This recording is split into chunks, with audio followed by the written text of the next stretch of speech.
Now, as we prepare to get into our call, there's some rules that we need to follow.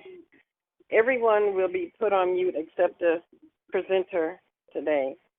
You will be on mute. Please do not unmute yourself, or you will be booted because there is an option. But don't unmute yourself until he is finished. And when he is finished, everyone will be unmuted. You will be allowed 2 minutes for comments and questions. We do this so we don't have any arguments or misunderstandings, because we want Yah to speak through him to us, and we want Yah to have the final say. So after he's done, and he'll let us know when he's done, you'll be unmuted, and you can respectfully ask questions, make comments. You won't interrupt each other, and let the call. We're not here for arguments or debate, so that's why we're doing it this way. So now I turn it back over to Luan.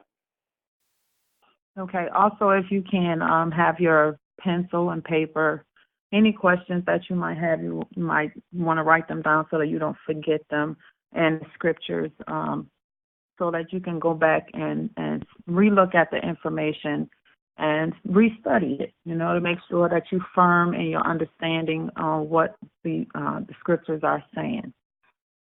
So I'm going to begin by reading a psalm, Psalm 106, and I'm going to read 1 to 21, and then I'll read 40 to 48. So, Wanda? Yes, ma'am. Would you just remind the presenter to please repeat the scriptures, since we will be writing the scriptures down before starting to read? Yes, okay. I will. I will repeat it twice. Thank you. All right. So I'll begin with Psalms 106, 1 to 21, and then 40 to 48. Let me know when everyone is there. Shalom, we ready. All right. Praise Yah. Oh, give thanks to Yah, for he is good, for his loving commitment is everlasting. Who does relate the mighty acts of Yah, or declare all his praise? Blessed are those who guard right ruling, who do righteousness at all times. Remember me, O Yah, in the acceptance of your people. Visit me with your deliverance, to see the good of your chosen ones, to rejoice in the gladness of your nation, to make my boast with your inheritance. We have sinned with our fathers. We have acted perversely.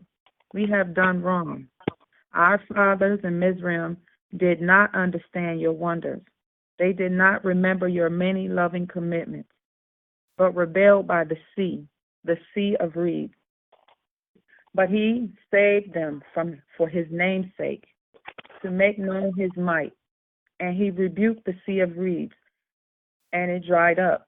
And he led them through the depths, through a wilderness. And he saved them from the hand of the haters.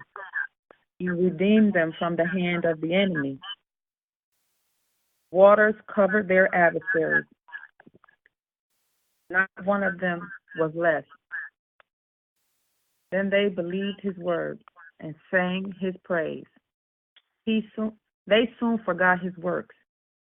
He did not wait for his counsel, but greedily lusted in the wilderness and tried El in the desert.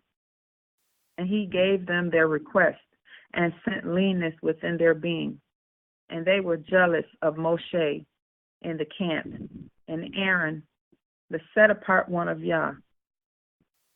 Then the earth opened up and swallowed Dathan, and covered the company of Abiram. And a fire burned in their company. A flame consumed the wrong. And they made a calf in Horeb, and bowed down to a molded image. Thus they changed my esteem into the form of an ox that eats grass. They forgot El, their Savior. 40 to 48. And the wrath of Yah burned against his people, and he loathed his own inheritance. Then he gave them into the hand of the nations, and those who hated them ruled over them, and their enemies oppressed them, and they were humbled under their hands.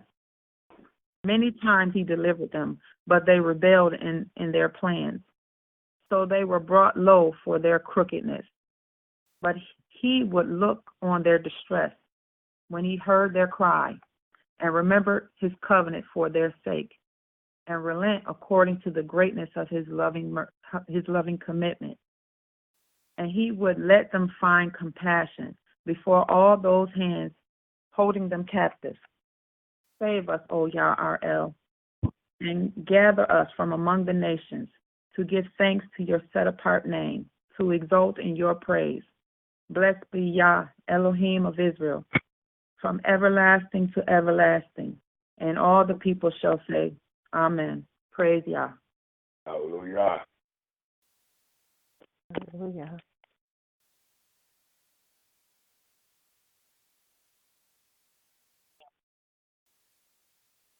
Hallelujah for that great psalm. Today's presentation will be tithes. And our question today is, were tithes and offerings ever commanded to be done in our captivity? Today, Israel, the whole house, is being indicted. We are being indicted on Israel of transgressing and forgetting the tithe laws. I would like to start this presentation out dealing with tithes, but I would like to start the presentation out with a parable. If everyone please turn your scriptures to 2 Samuel, the 12th chapter.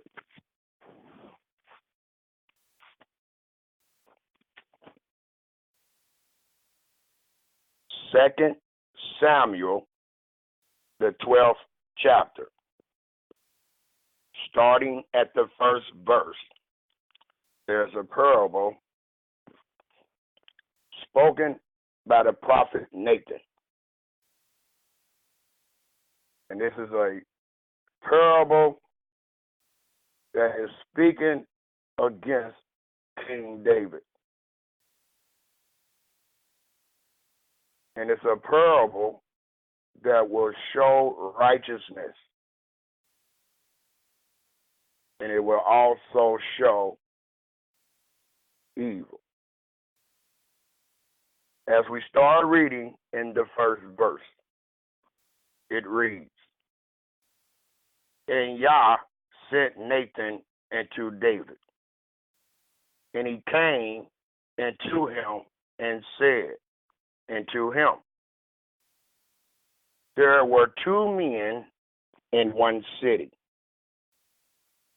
the one rich and the other poor. The rich man had exceedingly many flocks and herds, but the poor man had nothing save a little ewe lamb, which he had brought and nourished up. And it grew up together with him and with his children.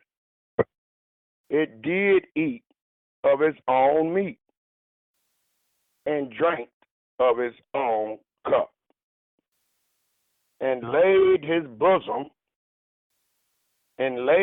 his bosom, and was unto him as a daughter. And there came a traveler into the rich man, and he spared to take of his own flock and of his own herd, to dress for the wayfaring man that was come into him, but took the poor man's lamb and dressed it for the man that was come to him. And I would just like to stop a second and expound on what we just read thus far. There was two men, one rich, the other poor. And there was a wayfaring man or a traveler that had came into the land. And according to our way of life, we are very hospitable people. We show kindness and peace to one another. So that's what was being done when the lamb was being dressed. But the bad part was the rich man that had many lambs and herds to feed or to host the wayfaring man. He took the lamb of the poor man to feed. And I'm using this parable because it reflects what our brothers and sisters are doing this day. Many of them well off. Many of them got good jobs, high education. But every week, they got us packed in these camps, in these congregations, in these churches, dressing up our little lamb, the little money that we got in our pocket, the little money we worked all week for, hard, rigorous labor. But you want to eat my lamb. You want us to offer up our lamb. When in reality, the shepherd always feeds the flock. The flock was never told to feed the shepherd. The 5th verse reads, and David's anger was greatly kindled against this man because of the words he just heard. It represents unrighteousness. It represents greed.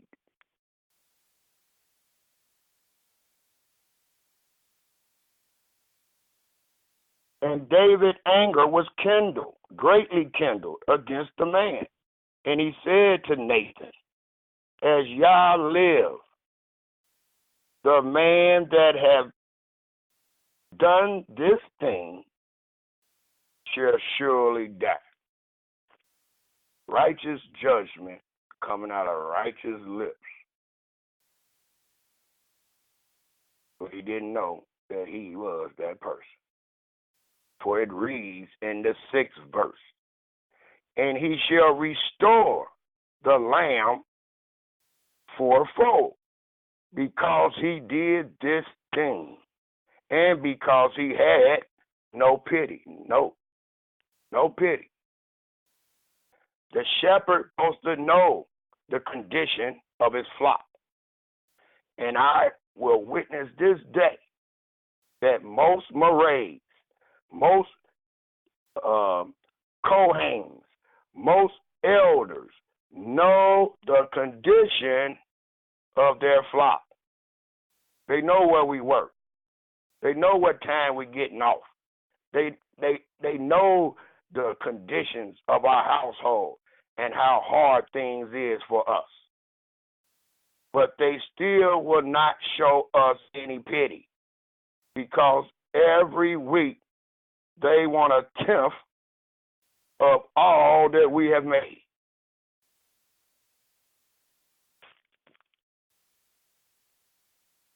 The 7th verse, and Nathan said unto David, thou art that man. And just like I stated at the beginning of this presentation, this is an indictment against the whole house of the children of Israel. For Israel has transgressed and forgotten the tithe law. And Nathan said to David, Thy art the man. Thus said Yah Elohim of Israel, I anointed thee king over Israel, and I delivered thee out of the hand of Saul, and I gave thee thy master's house, and thy master's wives into thy bosom, and gave thee the house of Israel and of Yehudah.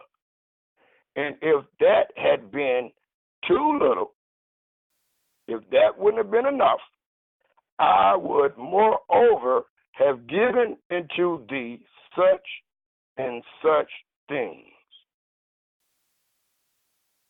Wherefore hast thou despised the commandment? What commandment? Because as we read and understand the parable, we will find that David broke about 3 or 4 commandments.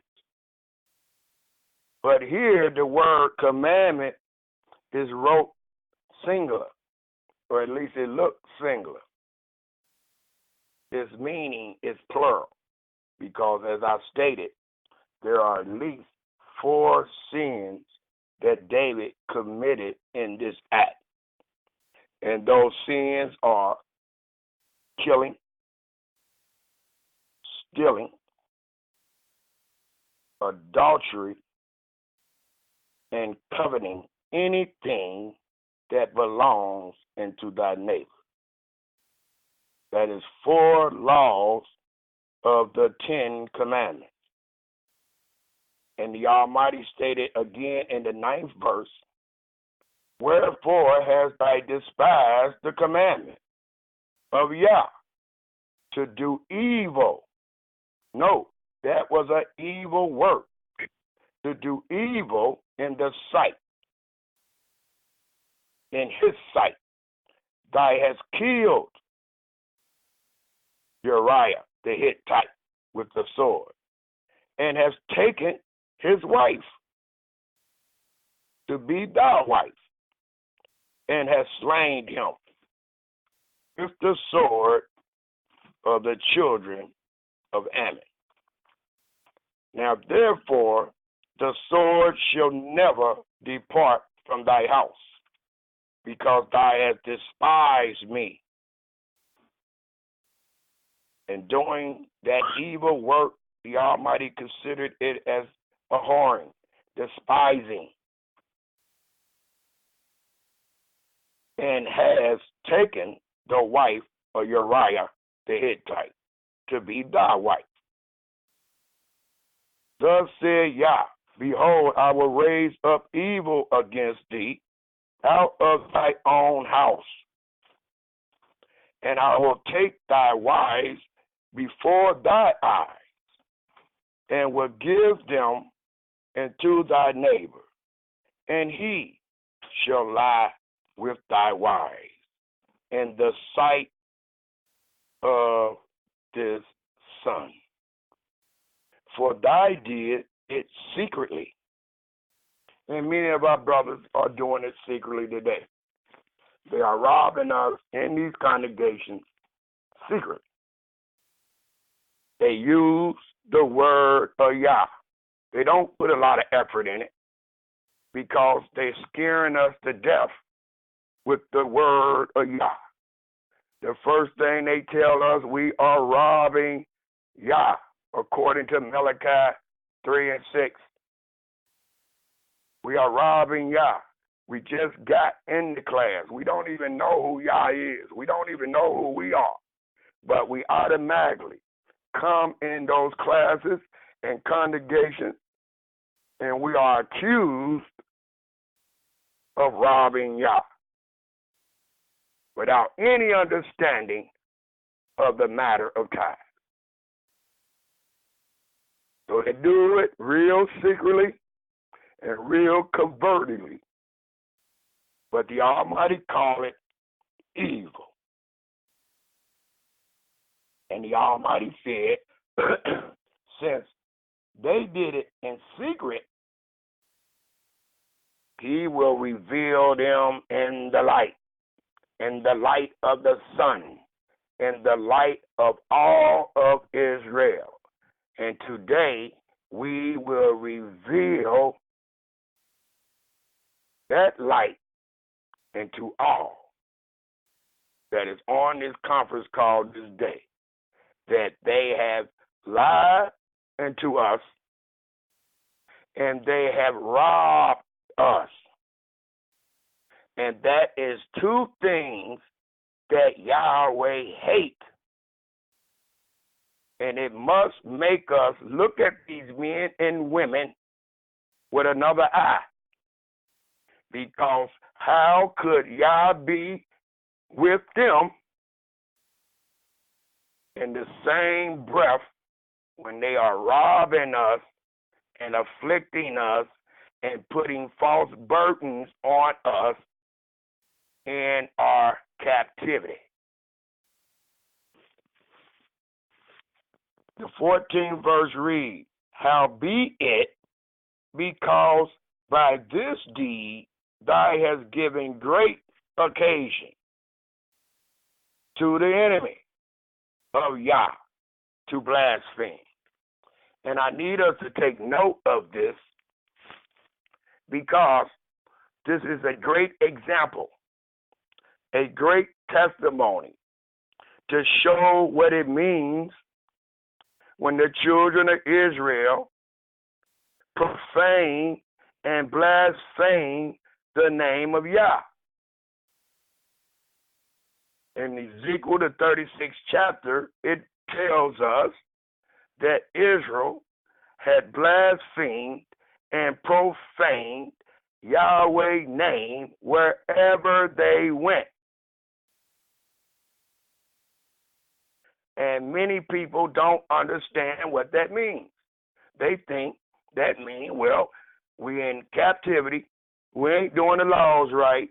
So if we ain't doing the laws right, or if we ain't under the covenant, then we are profaning the Almighty name. No, the profanement came before you entered into the land of captivity. The profanement came when you broke the covenant in the land. So when the Almighty had to punish our fathers, it gave the enemy occasion to speak against Yah. Because he told us, and we read this last week, according to Numbers, the 14th chapter, when the Almighty was going to kill the whole congregation as one man. And Moses begged and prayed and said, if you do this thing, the nations that have heard thy fame will have occasion to speak and say, he brought them in the wilderness just to kill them because he was not able, not having the strength, not the mighty Elohim that the people thought he was, that he could not deliver them, so he killed them in the wilderness. And the Almighty counted that to Moses as a good thing. And he said he would not kill all the people as one man. So our profanement comes when we break the covenant in our land. And when the enemy has his pleasure upon us, it brings blasphemy. It brings profanement toward the Creator's name. As we read here in the 14th verse, howbeit, because by this deed, what you doing, what you done did, thou hast given great occasion to the enemy of Yah to blaspheme. And then the Almighty says this, the child also that is born into thee shall surely die. That Uriah's wife bare into David, and Nathan departed into his house. And Yah struck the child that Uriah's wife bare into David, and it was very sick. And David therefore besought Elohim for the child. And David fast, note what he doing, to try to get compassion and loving kindness and mercy from Yah. David fast and went in and laid all night upon the earth. And the elders of his house arose and went to him and raised him up from the earth. But he would not, neither did he eat bread with them. And it came to pass on the seventh day that the child died. And the servants of David feared to tell him that the child was dead. For they said, behold, while the child was yet alive, we spake unto him, and he would not hearken unto our voice. How will he then vex himself if we tell him that the child is dead? But when David saw that his servants was whispered, David perceived that the child was dead. Therefore David said unto his servant, is the child dead? And they said, he is dead. Then David arose from the earth and washed and anointed himself and changed his apparel and came into the house of Yah and worshiped. Then he came to his own house, and when he required, they set bread before him, and he did eat. Please note the next couple of verses, for it will let us know a great secret. And I think we spoke on that secret last week about will we come out of the earth in the last days. These men was looking at David act, and it confounded them. But it only confounded them because they didn't have the same understanding of their Creator as David did. For it reads in the 21st verse, then said his servant unto him, what thing is this that thou hast done? Thou didst fast and wept for the child while it was alive. No.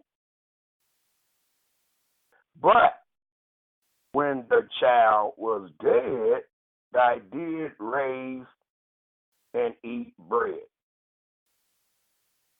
And David said, while the child was yet alive, I fast and wept, for I said, who can tell whether Elohim will be gracious unto me? And that's what we look for each and every day in this flight. The almighty mercy, his graciousness. And I notice a lot of people don't even use the word gracious because it's in the New Testament. But I will witness this day, there is none more grateful, more merciful, more loving kindness than our Creator. I don't care what book might use those words. We are supposed to continue to praise Yahweh. Matter of fact, he told us to boast about his mercy, his loving kindness, and his judgment. So we are to continue to use this word to and contribute this word to our Creator. For there is none more grateful or more gracious than Yah. And David understood that, and David understood that mercy is based on Yah. So he was telling his servant, who knows? same as it is written in the book of Jonah, the 3rd chapter. Who knows if Yahweh will repent and come back and forgive us? So that lays in Yahweh's hands. We have no right to his decisions of his mercy, his graciousness, nor of any of his pardon. It's all based on him, according to his holy name's sake. So David said in the 22nd verse, who can tell whether Elohim will be gracious unto me, that the child may live? We done been in many situations that we had no might in our hand, but the Almighty allowed our loved ones to live. And it was based thoroughly on the Almighty graciousness and loving kindness toward his people. David ended saying, once he realized and was told that the child was dead, David said, but now he is dead. Wherefore should I fast? The question. And the answer is, you shouldn't. Because Yahweh has done what he said he was going to do. So once he did it, you shouldn't be praying against it. Because once you start praying against it, you will not be accepting your punishment. David ended by saying, can I bring him back again? Question mark. The answer is, Israel, no. And David understood that. For he stated, I shall go to him. Like we read throughout our entire scripture. When our fathers die, they go the way of all men. The body returned into the dust from which it came, and the spirit returns back into him that gave it. And we know that to be true in the book of Ecclesiastes. And David let us know again, I shall go into him, but he shall not return into me. And I just read a Psalm dealing with that last week, Psalm 6, where it's talking about that they that go in the grave cannot praise Yah. They have lived their days. Their days upon earth has been expired. And David understood that he had never seen nobody come back to life. He'd never heard of anybody come back to life. So his understanding was revealed to his servants that one day I'm going to die, just like my son did, and I will go to him. But while I am alive, he will never come out of that grave and come to me. And I just thought that was very important to stress when we're talking about resurrection and all that. The Almighty told us in the book of Ecclesiastes to live thy days. He instructed the young men to live your days in joy and happiness, even in your affliction, for this is all that you have. And tomorrow is not promised. So I use this parable to introduce the tithes and how we as the poor people of the flock or of the congregations or of these classes has continuously had our elam taken for the pleasure and for the prestige of these elders and mores and Kohens and preachers. We have 7 ways Israel have walked contrary to Yah and his holy tithes. And I will start off with the first one. They all start with a question. And we're going to answer every question, and we're going to show in each scenario where the children of Israel have walked it contrary to Yah and his holy tithes. The first indictment is question. How is tithes defined in your holy scriptures? Question again. How is tithes defined in your holy scriptures? And they are defined, according to scriptures, 1/10 of all your increase of the seed of the field. And we read last week extensively what field, land that was promised to the children of Israel. And the firstlings of thy herds and flocks, which you have been blessed with. So according to scriptures, the definition of tithe is 1/10 of all your increase of the seed of the field and the firstling of the herd and flocks. If we turn our scriptures to Genesis, the 28th chapter,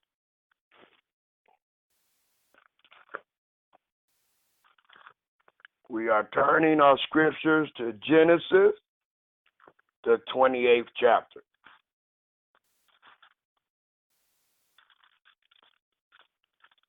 To get a definition of tithe and how it is defined in our scriptures. And when we look at Genesis, the 28th chapter, the 20th verse,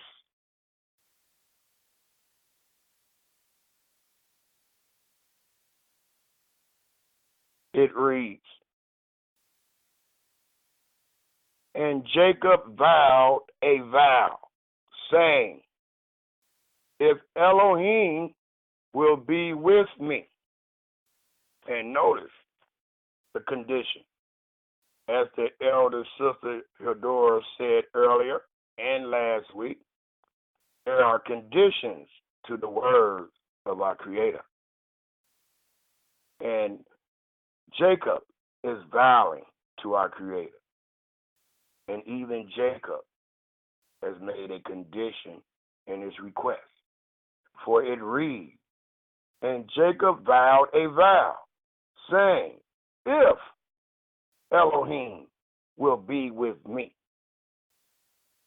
and will keep me in this way that I go, and will give me bread, note, to eat,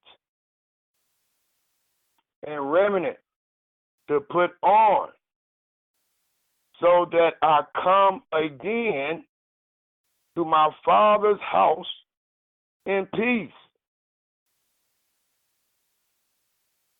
Then shall Yahweh be my Elohim. And this stone, and a lot of people say these classes and congregations and these big churches represent this stone. Well, according to our father Jacob, and according to the Creator, it says, and this stone, which I have set up for a pillar, shall be Elohim's house. And of all that I have given me, I will surely give the tenth into thee. So we see the word tithe is being used as a tenth and as a tithe. But our great father stated some things in here that was very vital to our understanding dealing with the holy tithes of Yah. And our father said, if you give me bread to eat and remnant to put on, so that I come again to my father's house in peace. Where was his father's house? In the land of Canaan. Where was Jacob's house? In the land of Canaan. And where was this stone set up for a pillar? In the land of Canaan. So according to the last verse, Joseph said, I will surely give thee the tenth into thee. Where did he give it? In the land of Canaan, Israel. If we turn our scriptures to the book of Leviticus, the 27th chapter, still defining tithes, because we got to know it to understand it and to do it. And we're trying to see if these are the words of man that we've been following this day, or are they the words of Yah? By the law and by the testimony, we will prove this point this day. In our books, in the scriptures of Leviticus, the 27th chapter, the last book or the last chapter of Leviticus, I would like to read the 30th verse. And it says, in all the tithe of the land, and we're going to be redundant in this presentation to make sure we knew exactly where the tithes were supposed to be and where the tithes were supposed to come from and where the tithes were supposed to be collected and where the tithes were supposed to be given. It was always in the land of Canaan. And the tithe of the land, whether of the seed of the land or of the fruit of the tree, is Yahweh's. No.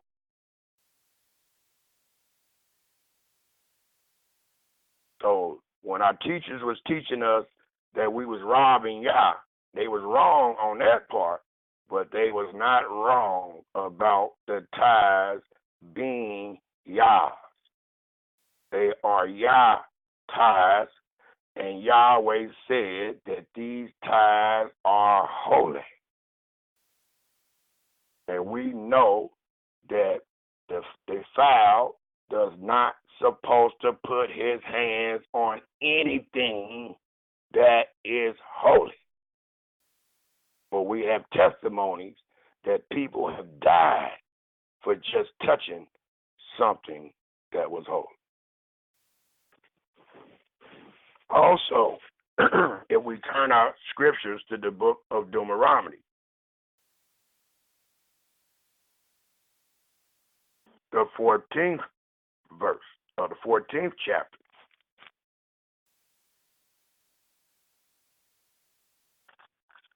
another definition of tithes.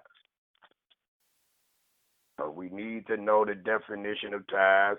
That way we can correlate with what has happened to us today and with our money, and we can see do it coincide with anything that Yahweh has commanded us while in captivity.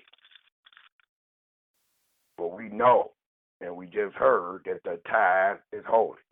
What we're trying to discover today is, have Yahweh ever commanded Israel to pay such a holy tithe in the land of their captivity, the land of the heathen, the land that Yahweh said will eat us up because it is so polluted? But we're teaching that we were to offer the holy tithes of Yah in the land of the heathen, and that is not the ways of our Creator. According to Deuteronomy, the 14th chapter, the 28th verse, it reads, Deuteronomy, the 14th chapter, the 28th verse, reads, in the end of 3 years, thou shalt bring forth all the tithe of thy increase. Same thing that was told that Jacob acknowledged out of his lips.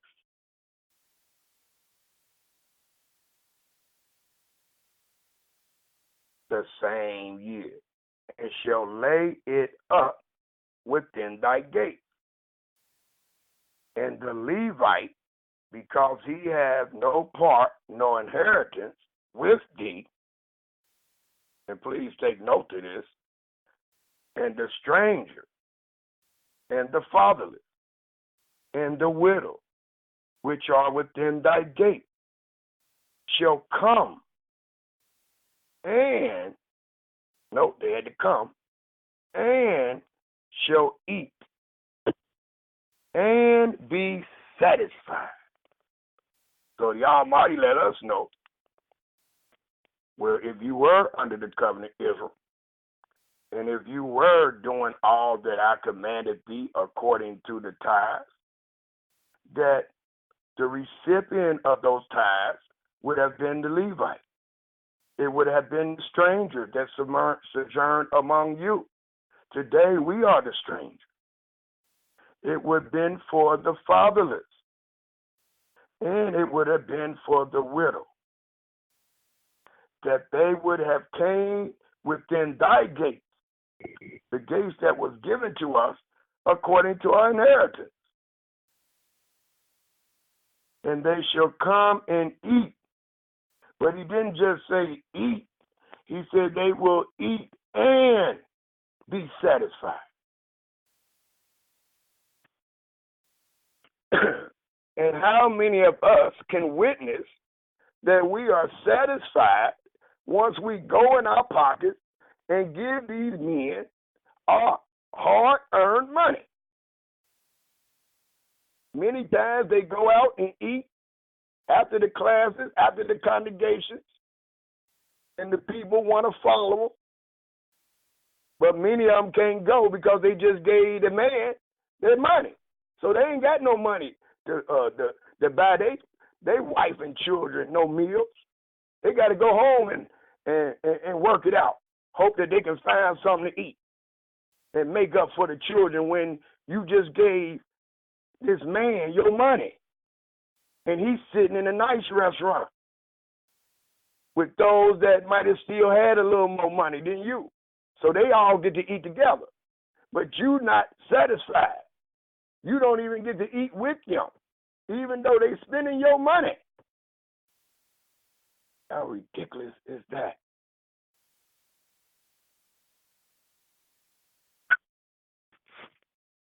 If we turn our scriptures, still in the book of Deuteronomy, please turn to Deuteronomy, the 26th chapter.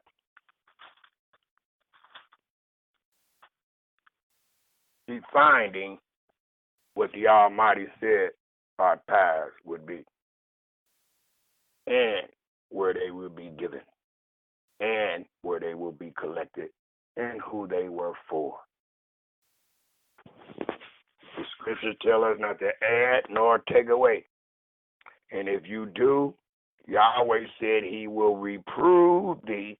And how do Yahweh reprove us? When the last time somebody done told you Yahweh done came down and reproved him? Yahweh have always reproven man with man.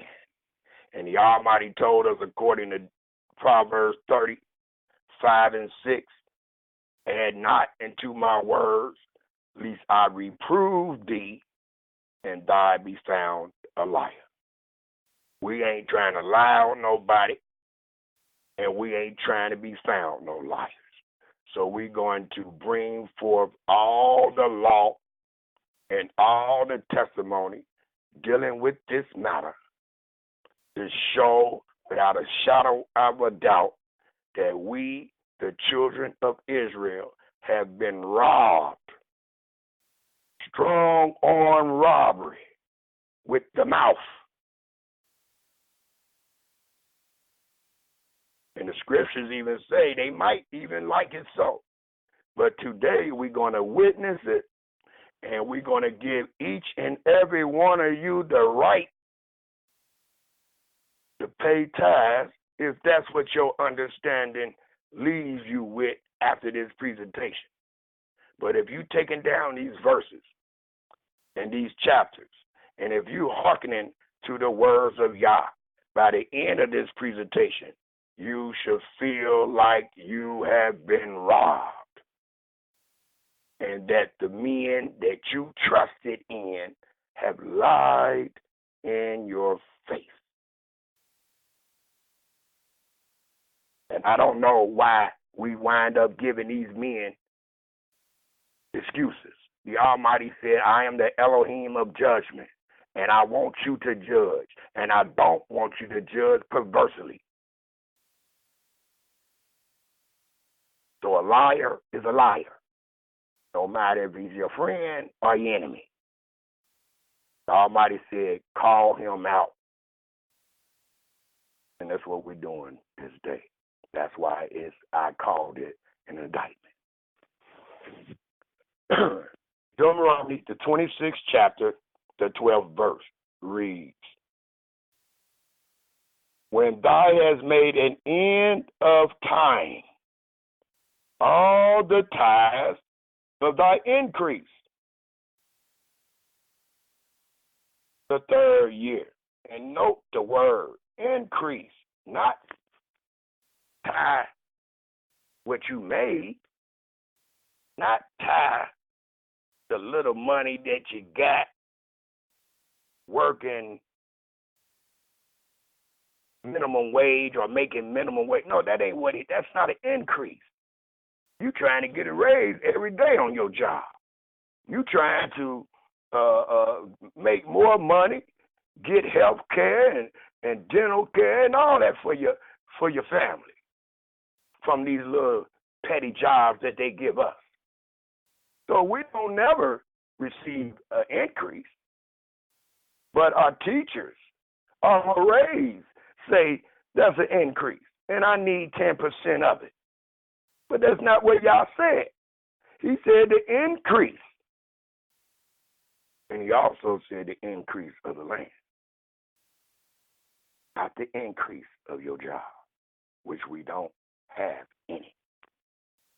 When we get a raise, that raise was owed to you years ago. You just now getting it.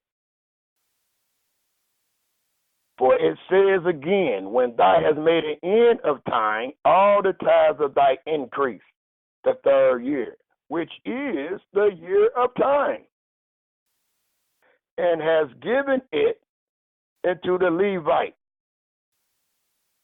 the stranger, the fatherless, and the widow, that they may eat within thy gates and be filled. And as I just stated, we ain't filled. Every time we go in our pockets, we are feeling empty. We ain't filled.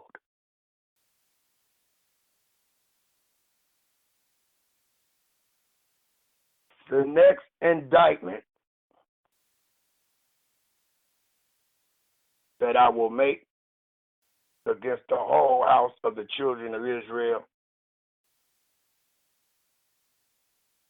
is, have Yahweh Almighty ever commanded his children, the children of Israel, to collect or pay their tithes anywhere they were at, like in captivity, or maybe just visiting the Vatican or something like that?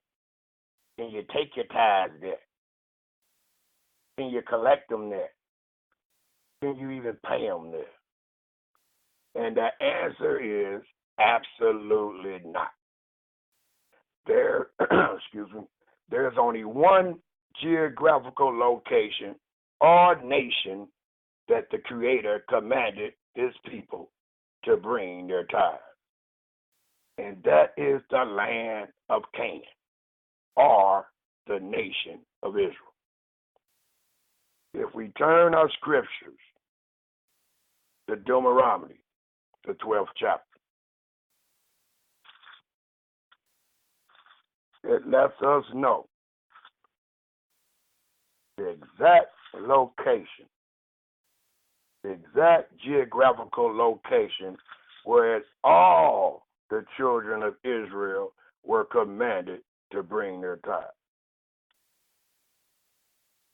And we're going to find that there is a place out of all the tribes and inheritance that the Almighty was going to place his name. For it reads in the 12th chapter of Deuteronomy,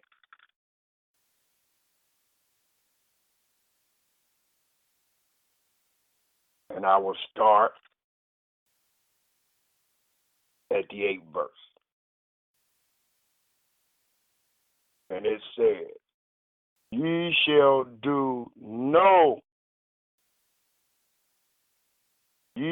not do after all the things that we do here this day. Every man whatsoever is right in his own eyes. And that's how it's going down today. Every man right in his own eyes. But when it comes to our money, I think we want to be right. I think we want to be right before we just give up our money in these hard times. The 9th verse reads, for ye are not as yet come to the rest. And we know what the rest is. For it reads, and to the inheritance which Yahweh your Elohim give you. But when ye go over Jordan and dwell in the land which Yahweh your Elohim gives you to inherit, and when he give you rest from all your enemies around about, so that ye dwell in safely. 11th verse. Then there shall be a place which Yah, your Elohim, shall choose to cause his name to dwell there. And it reads, tighter shall ye bring all that I command you. Your burnt offerings and your sacrifices. And I would just like to interject. I've been seeing all week people confessing that they are under the Sabbath. And I've been seeing many daughters of Zion protesting that if you are, you must be sacrificed. And we know they're not. We know there's no priest with a record of genealogy today. So we know they're not keeping the Sabbath. We know they're not making any sacrifices as Yahweh commanded to be done on his Sabbath day. And we also know that they are not guarding the Sabbath. For if they were, according to Exodus, the 31st chapter, the 14th verse reads, he that defiled the Sabbath day shall die. And right now, today, we have many reasons why we are not killing he that defiled the Sabbath day. But the real reason is because you are not under it. For if you were, you are commanded out of the mouth of your Creator to kill him that defiled the Sabbath day. And we showed that last week, and I will just quote it again. According to Numbers, the 15th chapter, Moses asked Yah, what shall be done to anyone that defile your holy Sabbath day? And the Almighty told him to tell the children of Israel to pick up a stone and kill that man. So I protest this day and witness this day against Israel. For if you, Israel, is truly under the Sabbath day, then execute, I say, your Creator judgments. Execute, I say, every word that Yahweh has commanded us dealing with the Sabbath day. And I know you will not, and I don't expect you to. Because today you are not in the land of promise. But today you are in your enemy's land under your enemy laws.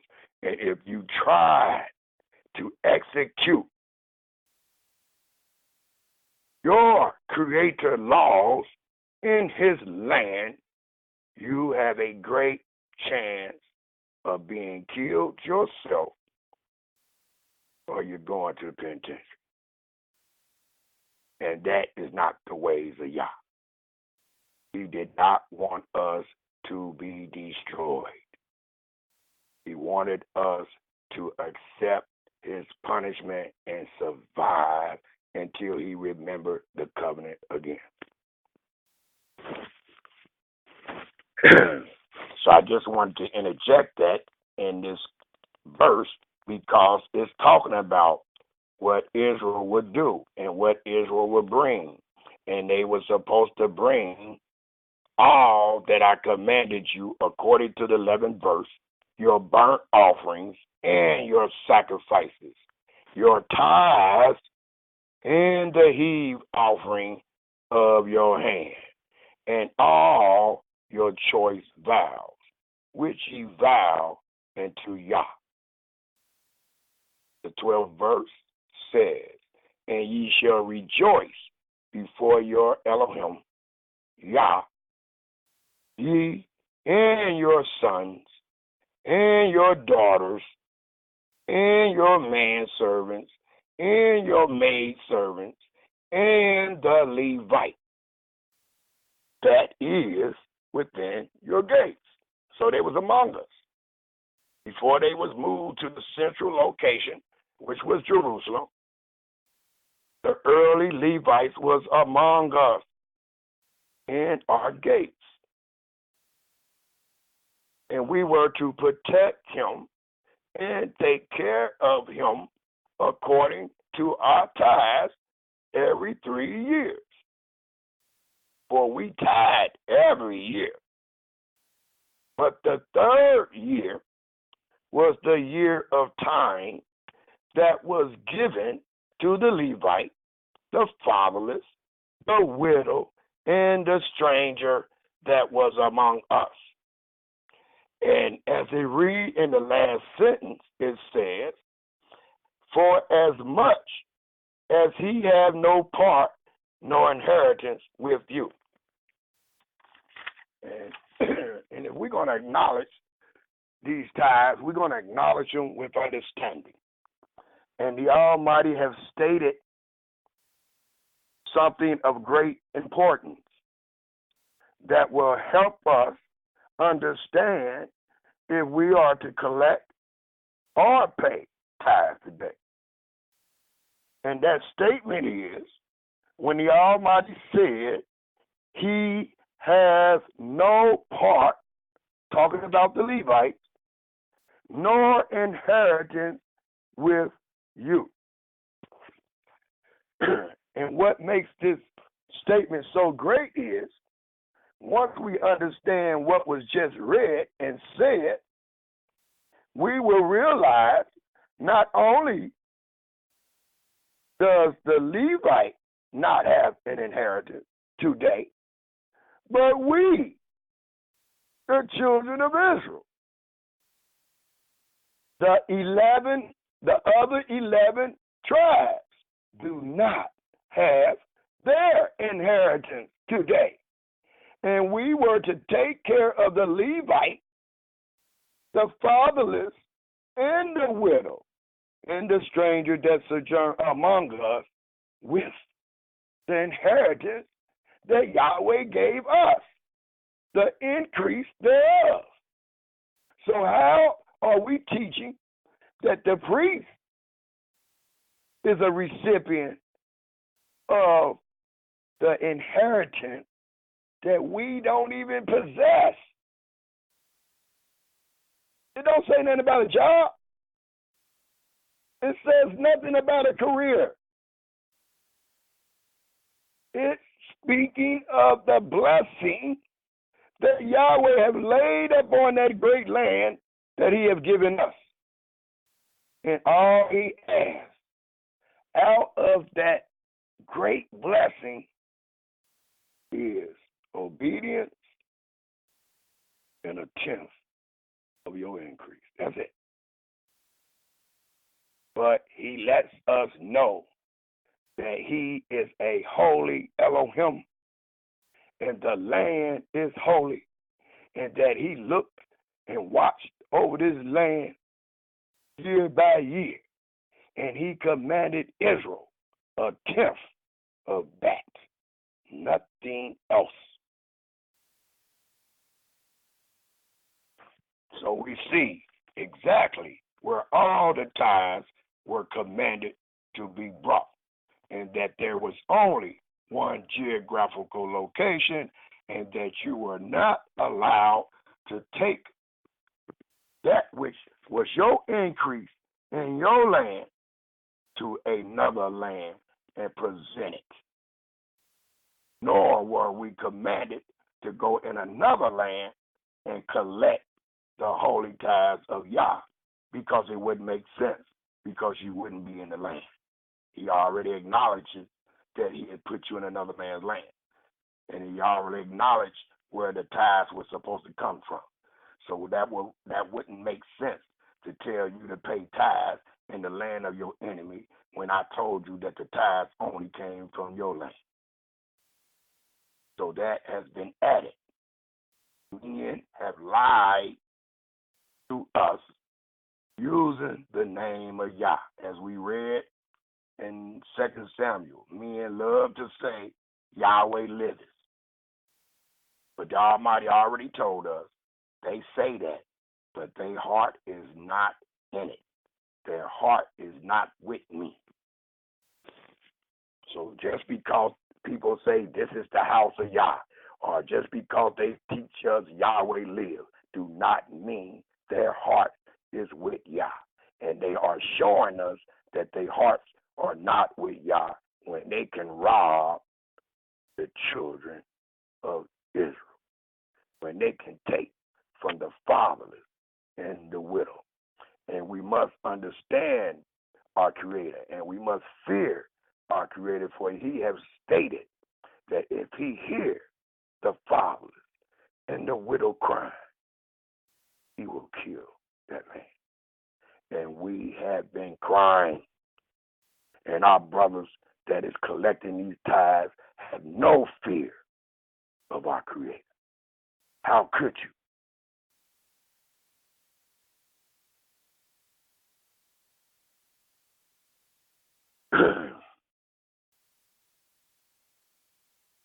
The third indictment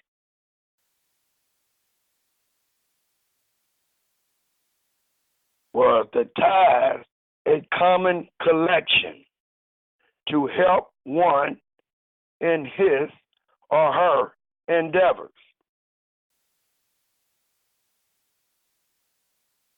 And the answer, again, Israel, is no. All the tithes was holy, as I just stated. All the tithes was holy and proclaimed a hollow thing and a blessing. So, with us understanding this, the tithes was not just a common collection, nor could anyone use the tithes for his or her endeavors. The tithe was designed wholly for one purpose. So the answer is no. The tithe was not a common collection. The tithe was holy and proclaimed a hollow thing and a blessing. And we just read that in Leviticus, the 27th chapter, the 30th verse. And we also just read that in Deuteronomy, the 26th chapter, the 12th and 13th verse. Yah holds Israel accountable to know and understand and believe all that he has said. So we were not supposed to give something holy to one that was profiled, nor were we supposed to get anything holy out of a land that was polluted. The fourth indictment. If Yahweh changed not, according to Malachi 3 and 6, and according to Numbers 23:19, then when was silver and gold commanded to take precedence over the blessed firstlings of seed and animals? And that's a great question. I'll repeat it again. If Yahweh changed not, according to Malachi 3 and 6, and Numbers, the 23rd chapter, the 19th verse, then when was silver and gold commanded to take precedence over the blessed firstlings of seed and animals?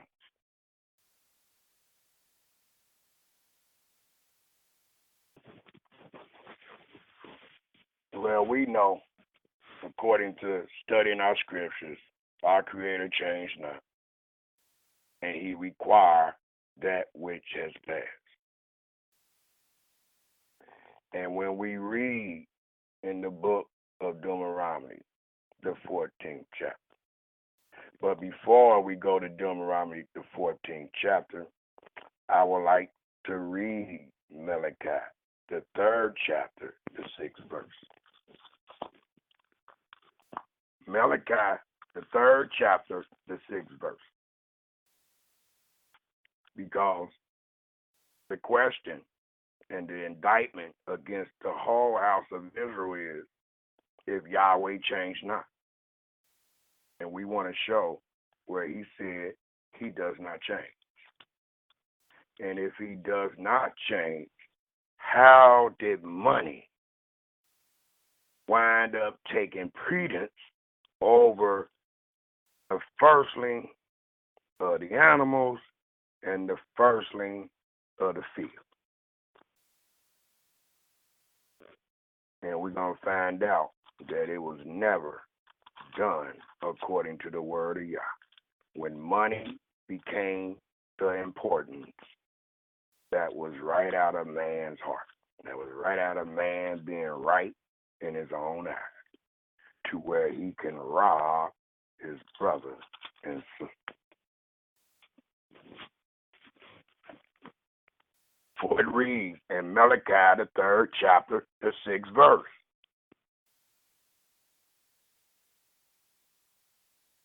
For I am Yah, I change not. There's no changing. He said he told us the end to the beginning. There's no changing. Therefore, ye sons of Yaakov are not consumed. And we still here. It might not be as many as it was when it first started, but we're still here. We're not consumed completely.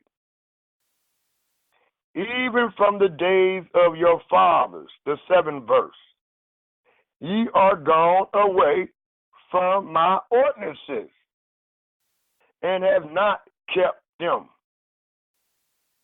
Return unto me, and note, in the book of Malachi, this is 120 years after the children of Israel coming out of the Babylonian captivity. And the Almighty is still warning the people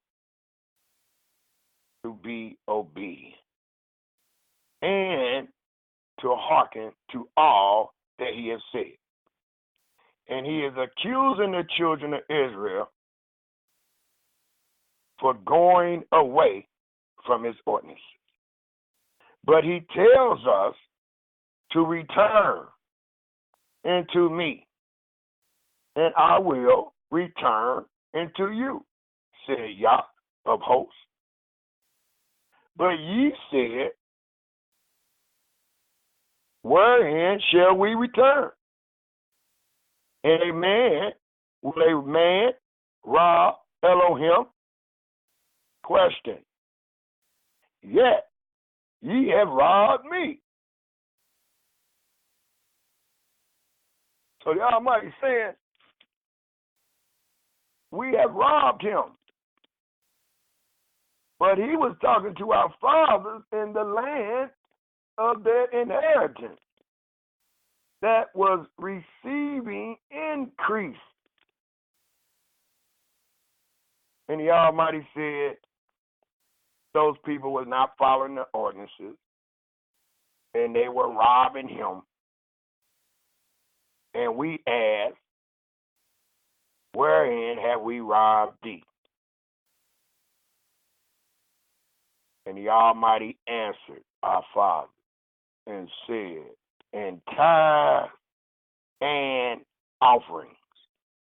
And the reason I wanted to read this is because some of our brothers, as it said about David, doing something secretly, our brothers are still robbing us secretly. They find out that I'm out here. They find out that brothers like me that have the same spirit that I have, that is willing and able to stand up to them and proclaim to them and their listeners that they have robbed us.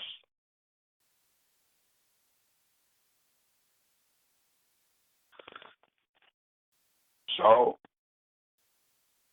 I guess out of fear, for the scriptures say the wicked fleeth when no man pursues, but the righteous is bold as a lion.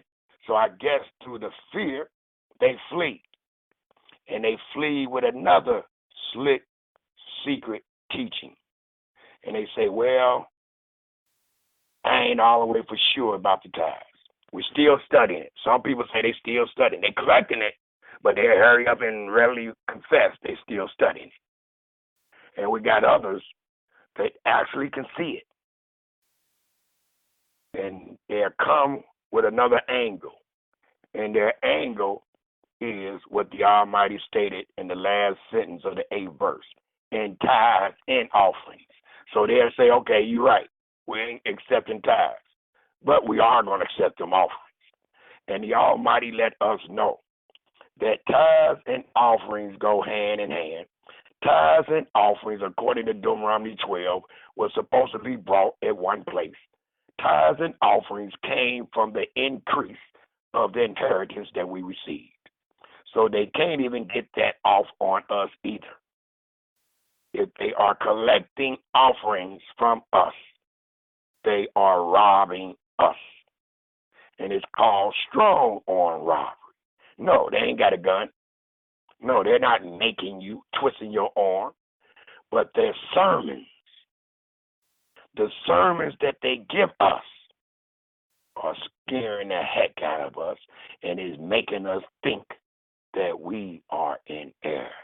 All along, the man that is teaching this mess to us is in error.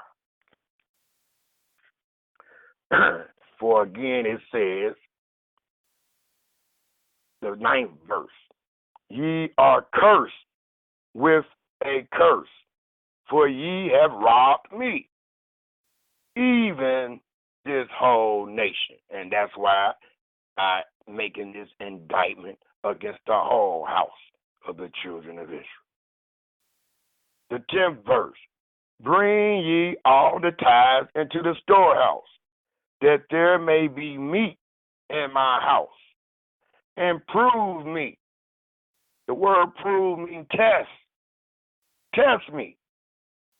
Now, herewith, said Yah of hosts, if I will not open you the windows of heaven and pour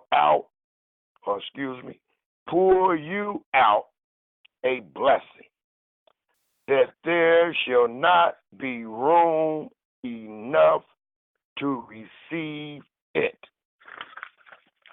And we must take note of this, not just because we discussing our money, but because we're discussing what Yahweh has said. And the Almighty stated that if we were in the land during that time, and if we were paying our tithes and offerings to the Creator according to the ordinances, then the Almighty would open the heavens and pour or rain a blessing up on Israel.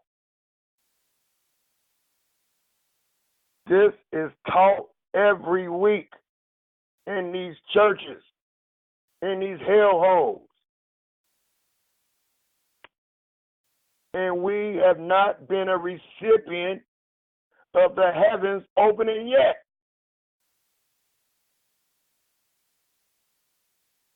I don't care if you're only giving $20 a week. It's 56 weeks in a year. Add that up. That's a car note.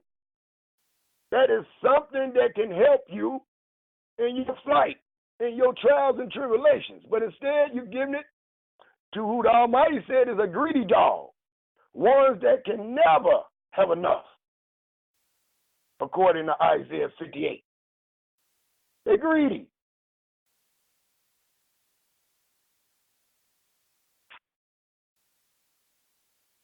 We have not been a recipient of the blessing. The Almighty said, according to Isaiah 59, my hand is not short. So we teaching that we doing what Yahweh's saying, and we ain't never a recipient of what he said we will receive. Why is that, Israel? We should be asking our teachers and marays and these rabbis these questions.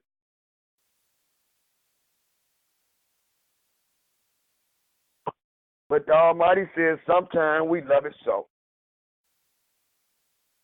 Sometimes we just go there and listen to them as if one that's singing a lovely song. But he said their heart is not with me. And I'm trying to save your money. When I used to go around and tell people this, I already knew it. I wasn't giving no more tithes. I was trying to save your money.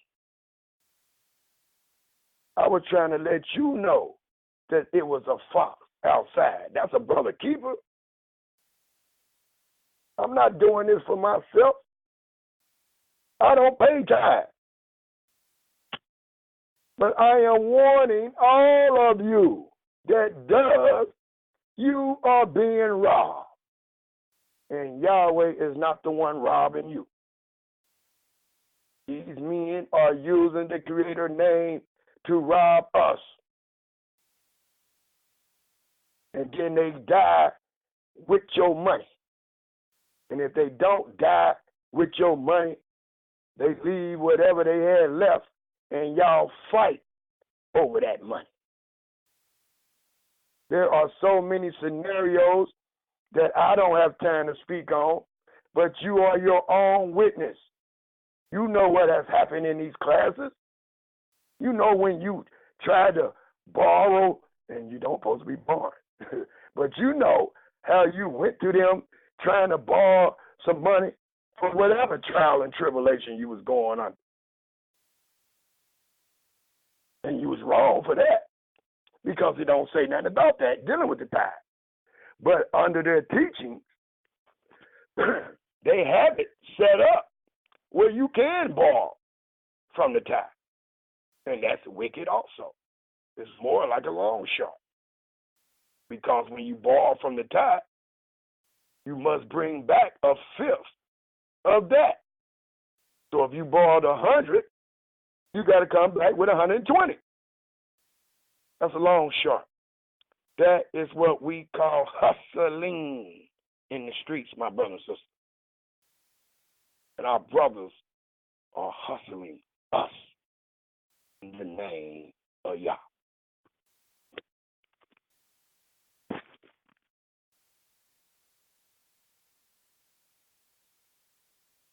I would like to go to the very next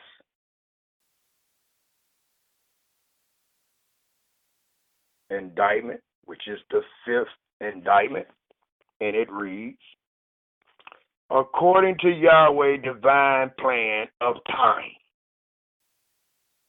was there ever a system set up by Yah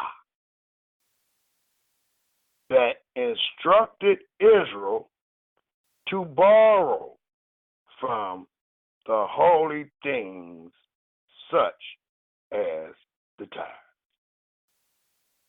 As I just expound on, I'm kind of jumping over my presentation because I really already stated that. But the answer to that indictment is no again. And if we turn our scriptures to Leviticus, the 27th chapter, we will see without a shadow of a doubt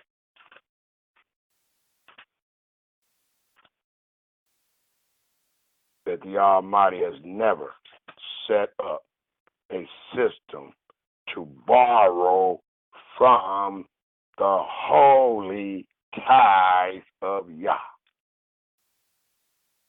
You got to remember what we're talking about. We're talking about something that is holy. And we're dealing with instructions. And the Almighty have already given us instructions on the matter. The error arose due to our brothers and sisters' lack of understanding of scriptures. For when we read the book of Leviticus, the 27th chapter, the 31st verse, it reads, Leviticus 27th chapter, the 31st verse. And if a man will at all redeem, and I ask each and every one of you that have an concordance to please look up the word redeem. It is listed under the number 1350. Again, the word redeem. Look it up in your strong concordance under the number 1350. For this is the word that many of our elders and mores have mistakenly translated for the word borrow. And once you look up the word redeem, you will find that redeem has nothing to do with borrowing. Nothing at all. But that is the word that they use to establish you to borrow back from something that you have gave Yahweh in holiness. So they got to keep lying. When you lie, you got to keep the lie going. And if you don't, you might forget the lie. So you got to keep it going. Got to keep it going. And that's all they did through arrogance. Through ignorance, because they just didn't know. I would think. I'm giving them the so-called benefit of the doubt. I'm saying that they might just didn't know, and they thought the word redeem mean borrow. But if that's so, you got to remember what Yahweh said that He's going to do for Israel. And the Almighty promised us that He is our Redeemer. The Almighty promised us that He will redeem us out of this. Is He going to borrow us? I doubt it. The word redeem does not have anything to do with borrow. But according as we read in Leviticus the 31st verse, it says, if a man shall at all redeem aught of his tithes, he shall add thereto a fifth part thereof.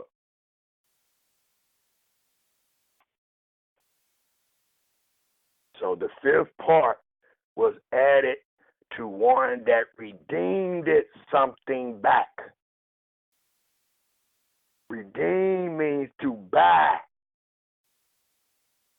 Buy back. The Almighty said we were sold for naught. Redeem means to buy back. To take back. Not to borrow back. It don't mean to borrow back. Borrow has nothing to do with this chapter, this entire chapter. Matter of fact, the entire 27th chapter of Leviticus is dealing with dedication, what was given, how it was presented. It has nothing, this entire chapter has nothing to do with borrow. So I'm just trying to shine light on the teachings that we can borrow from our tithes that is man-made, that is based on your own understanding. The Almighty has never commanded us to borrow back from our holy tithes that we were to present before Him. And we know, as I stated earlier, Proverbs 30:6, we are not to add nor take away from anything that Yahweh has said. And if we do, we have a great chance of being reproved by the Creator. And the Almighty going to send a man to reprove you. And ye shall be found alive. And today, many of our brothers and sisters will be found liars that propagate time and collecting time in the land of our captivity. And please remember to look the word up. Don't take my word for it. That's what's wrong with us now. We done sat in these congregations, we done sat in these classes and kept our hands in our pocket, and they just read and taught us whatever they wanted to teach us, and we never thoroughly investigated anything. Now, 20 years later, that is a shame. But 20, 25, 35 years later, we want to question these things. That is a shame on our part, even though we got a con man working his game. It's still shame on us.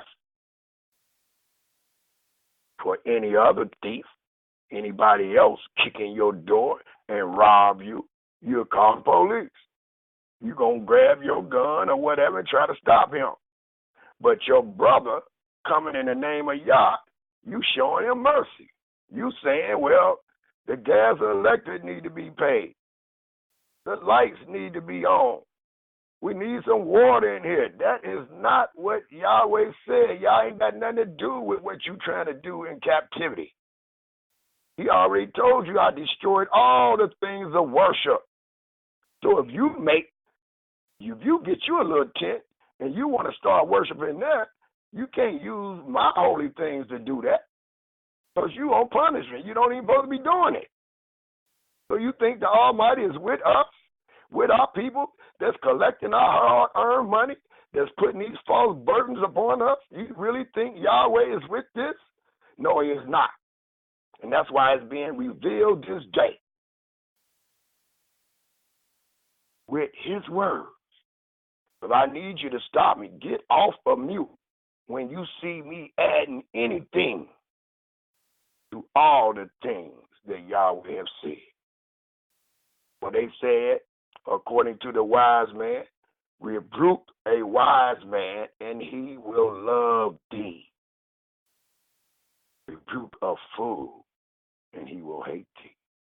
Today we are rebuking, and the people with their answers and their response will allow us to know if they are wise or if they are a fool. For the scripture reads again, rebuke a wise man, and he will love thee. He love correction. He want to be right. But if you rebuke a fool, he will hate thee. And usually a fool gonna bring at you slander and everything else that come with the words of fool.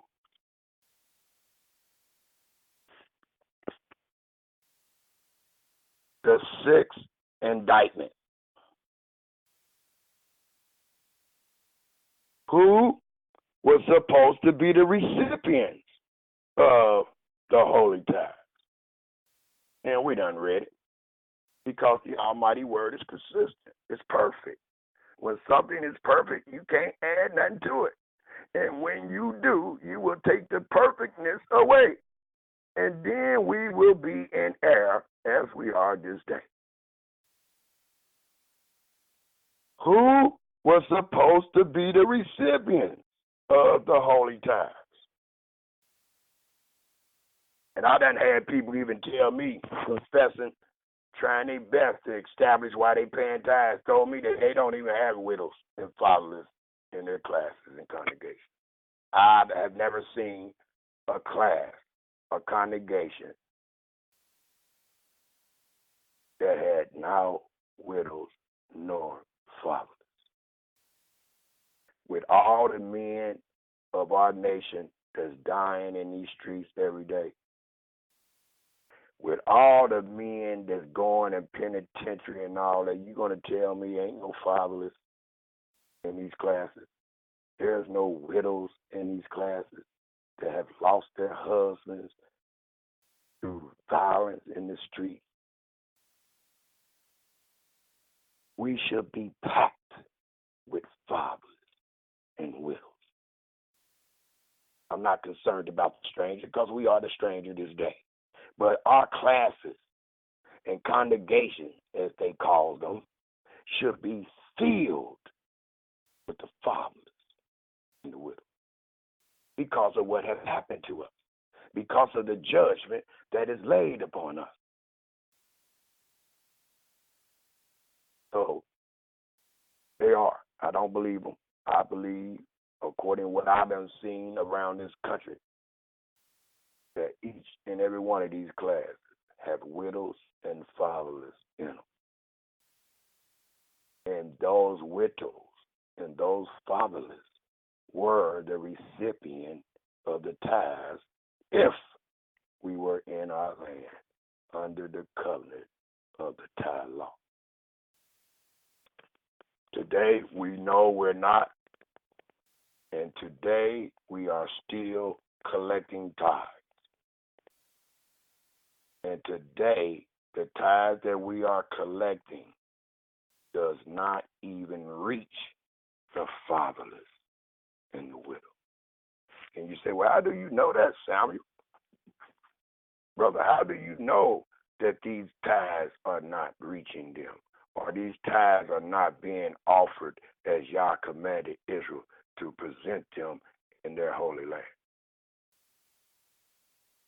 Well, the reason I know is because many of these congregations, churches, and classes have the fatherless and the widow paying tithes?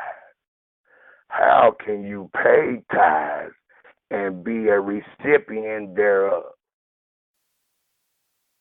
You either receiving or you giving. And if you giving, you can't be receiving.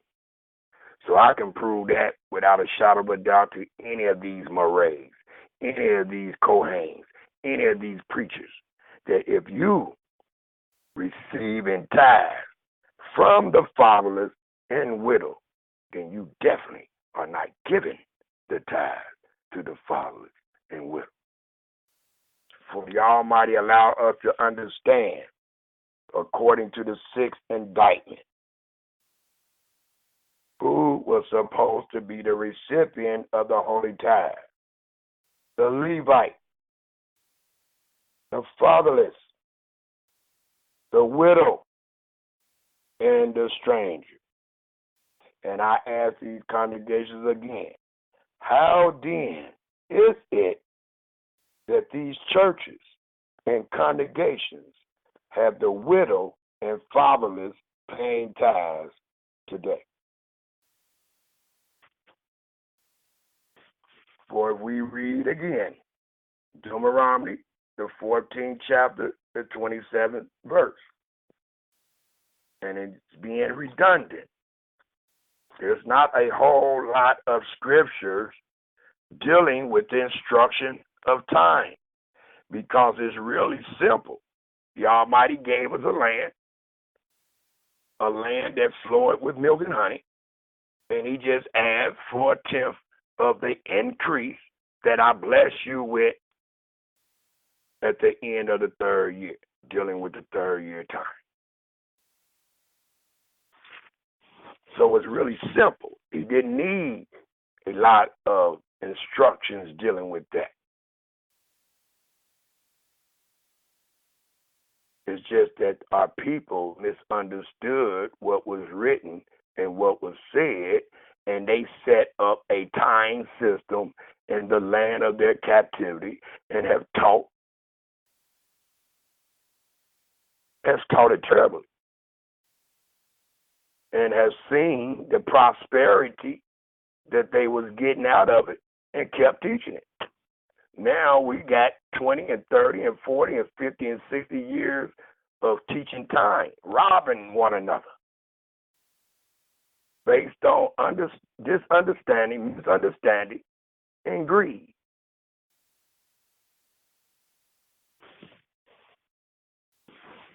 The seventh indictment is, when was the tithes to be paid or offered unto Yah? There are two tithes to be offered. If we read Deuteronomy, the 14th chapter, and everybody please turn to Deuteronomy, the 14th chapter.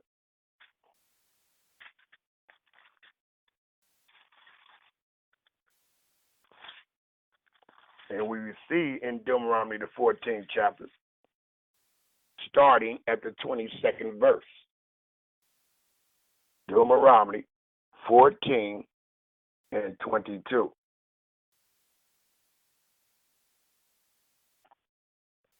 And it reads, I shall truly tithe all the increase of thy seed that the field bring forth year by year. Dealing with the yearly tithes. For we pay or brought forth the tithe of our increase every year. The 23rd verse. And thou shalt eat before Yah. We see the word before and among many times in our scriptures. And that is denoting that we was in the midst of our Creator. That is denoting that we was in the land of our Creator. We're not doing something before him or among him if we on one side of the ocean and he on the other. That's not being among him, nor is it being before him. But it reads in the 23rd verse again, and thou shalt eat before Yah, thy Elohim, in the place which he shall choose to place his name there. And we know that place where it is Jerusalem. The tithe of thy corn, of thy wine, and of thy oil, and the firstlings of thy herd, and of thy flocks, that thou mayest learn to fear. No. And I am making an indictment today, our brothers and sisters that collect tithe does not fear Yah. How could you? And rob his children at the same time. You can't. And the Almighty said he wanted these things to be done. He wanted you to bring them at this place where he placed his name. All the increase. That thou mayest learn to fear Yah, thy Elohim, always. So this was a lesson. These instructions are lessons that we fear Yah, that we learn to obey and hearken to him and fear him. And with us doing it exactly as he says, that establishes your fear. That shows your fear for your Creator. When you acknowledge it, confirm it, and does it as he wished.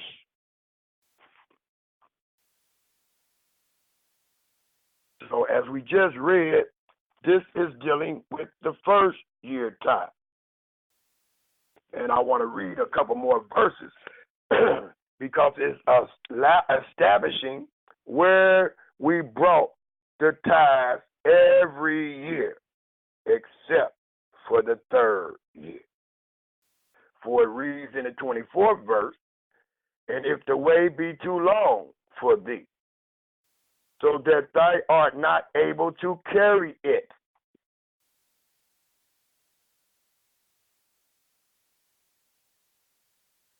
There's two reasons why the Almighty allowed us to change our increase into money. And I asked that question earlier. When did Yahweh put money or silver and gold credence over the firstlings? He never had. But he did give us a way to make sure we appear into that place that he placed his name with our tithes every year. And it states in the 24th verse, if the way be too long for thee, so that thou art not able to carry it, or if the place be too far from thee. That's two reasons. Not able to carry it, being too far. And what do this mean? It means out of the inheritance that Yahweh gave Israel, there was one central location that Yah placed his name. And we all witness that that is the land of Jerusalem. Well, everyone else, the other 11 tribes, lived it and had their inheritance throughout the land of Canaan. And so, for an example, if you was of the tribe of Dan, you lived it way up north from Jerusalem. And that was a nice flight from Dan to Jerusalem.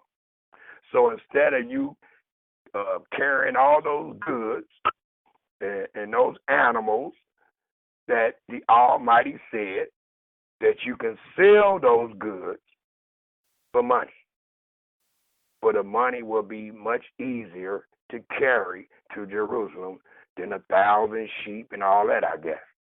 So he's saying that you can sell that, bring that money to the place I commanded you to come, which is the Jerusalem, where I place my name, and then buy all the things that you just had and present that. He didn't say keep the money. He didn't say, well, once you sold the merchandise, take the money and turn the lights on, or take the money and go on a trip. No, that ain't what he said. He said, take the money, buy the goods, and present them as I commanded thee. For it finished reading in the 24th verse. If the place be too far from thee, which Yah thy Elohim shall choose to set his name there, when Yahweh thy Elohim has blessed thee. And note, all these things are based on the increase in the blessing. Then shalt thou turn it into money, and bind up the money in thy hand, and shall go into the place which Yah thy Elohim shall choose. And thou shalt bestow, here it is, that money for whatsoever thy soul loveth after, for oxen, for sheep, or for wine, or for strong drink, or for whatsoever thy soul desire, and thou shalt eat there before Yah. Notice, no building fund, no car, no vacation, none of those things are mentioned.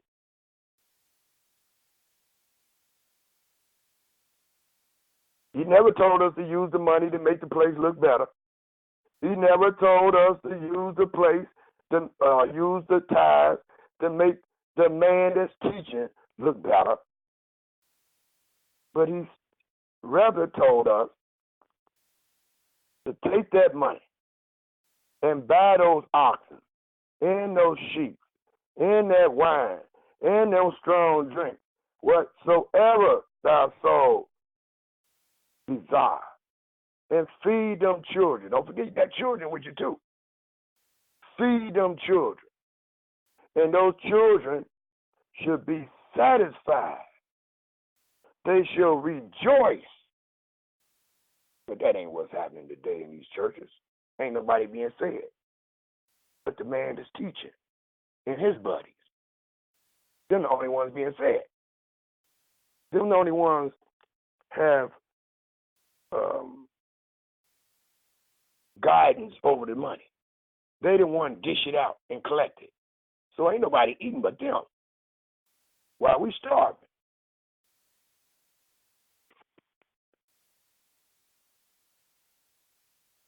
As it says, for whosoever thy soul, or whatsoever thy soul desire, the 26th verse, and thou shalt eat there before Yah thy Elohim, and thou shalt rejoice, thy and thy household, and the Levite that is within thy gates.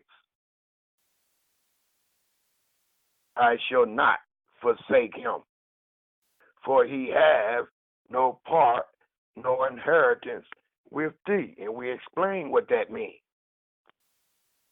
So we just read about the first tithe, which is a yearly tithe, and where that yearly tithe was supposed to be collected and given and brought to. The 28th verse is establishing the third year tithe. And it reads, the 28th verse, at the end of 3 years, thou shalt bring forth all the tithes of thy increase,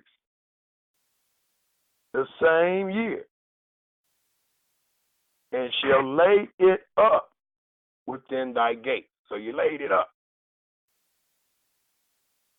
And the Levite because he have no part nor inheritance. Almighty keep letting you know because he wants us to understand why it was vital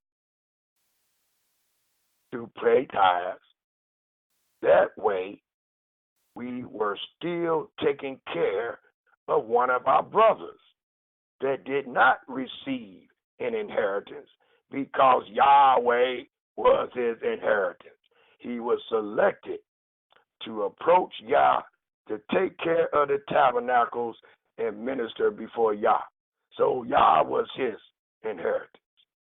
And the Almighty asked us just to give him a tenth of our inheritance. That way, he can give it to our brother Levi that did not have an inheritance. That's all it's about. That's all that's about. To make sure Levi has his inheritance. And Levi got his inheritance through his brother because Levi did the works of the tabernacle and all the ministering things to Yah for the other 11 brothers.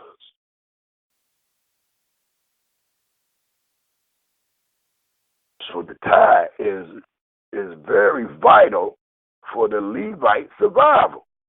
It wasn't something that was collected for the poor. If you want to know how to take care of the poor, you just got to read the next chapter, Deuteronomy 15. Tell you how to take care of the poor. And I guarantee you, when you read the whole chapter, Deuteronomy 14, 15, you will not see one verse where Yah said, give them some tithe. For Yah is not a man that he should lie, nor is he a son of man that he should repent. All that Yahweh said should come to pass. And he told us exactly what the tithes were used for, where they was collected, and where they were supposed to be brought, and who they were supposed to be given to.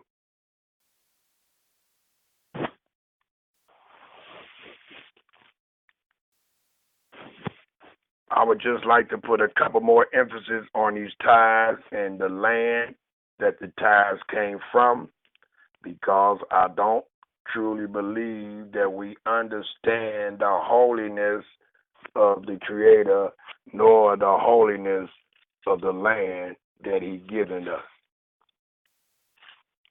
But if we read in the book of Deuteronomy, the 11th chapter,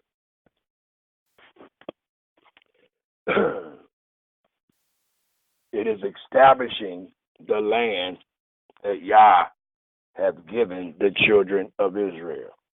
It is establishing the land that Yah commanded the children of Israel to bring and give their tithes from. For this was the best land of the world. So the Almighty wasn't asking for a tithe from any other place. He is holy. He is great. He is mighty. He deserves the best.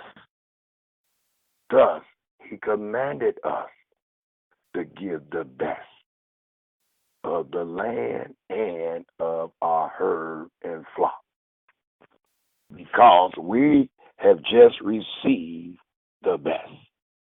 As it reads in Deuteronomy, the 11th chapter, the 8th verse. It reads, therefore shall ye keep all the commandments which I command you this day, that ye may be strong and go in and possess the land, whether you go to possess it. And thy may prolong, and that ye may prolong your days in the land which Yahweh sware unto your fathers, to give unto them and to their seed a land that floweth with milk and honey. For the land, whether thou goes in to possess it, is not as the land of Egypt, from which ye came out. where thou sowest thy seed, and watered it with thy foot, as a garden of herbs. But the land where ye go to possess it is a land of hills and valleys, and drinketh water of the rain of heaven. A land which Yah thy Elohim cares for. Please take note. There is no other land that Yahweh cares for. The eyes of Yah thy Elohim are always upon it. That's why he told us in Deuteronomy, the 14th chapter, year by year, bring forth that increase. Because the Almighty eyes were on his land, especially when the children of Israel was keeping in the covenant. From the beginning of the year, even into the end of the year. That's all year. That's every day. And it shall come to pass, if ye shall hearken diligently unto my commandments, which I command you this day, to love Yah, your Elohim, and to serve him with all your heart and with all your soul. And that's the only way we can obey him. Because if we don't serve him with all our heart and with all our soul,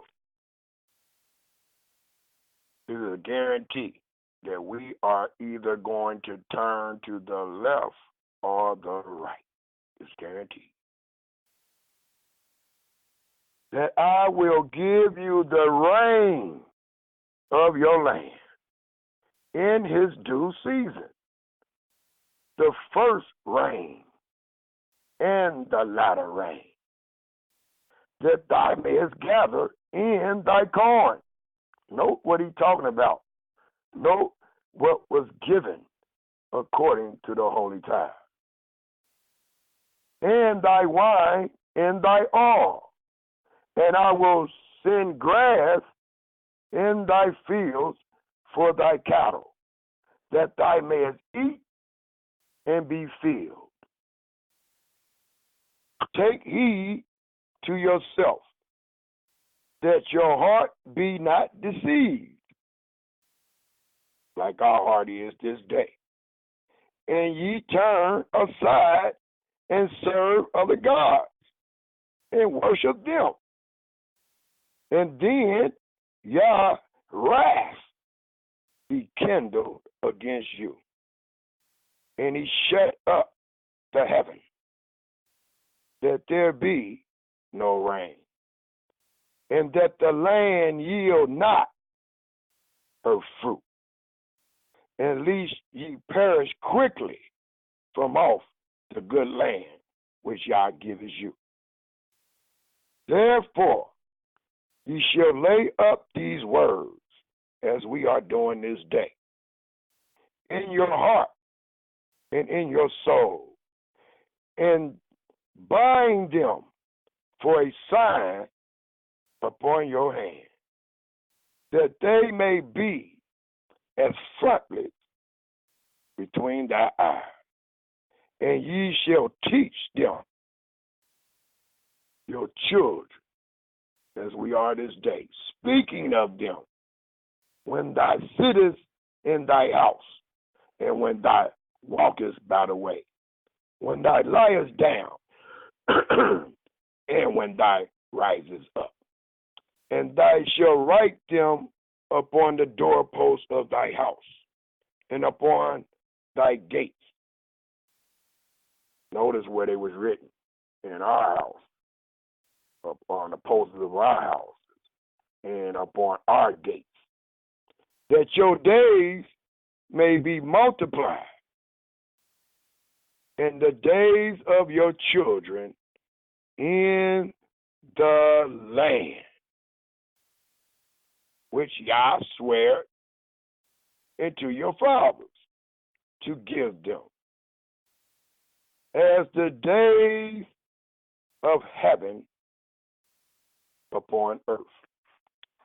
And please take note to these verses, because the first verse I read, it talked about the rain from heaven. Now we just read where it talks about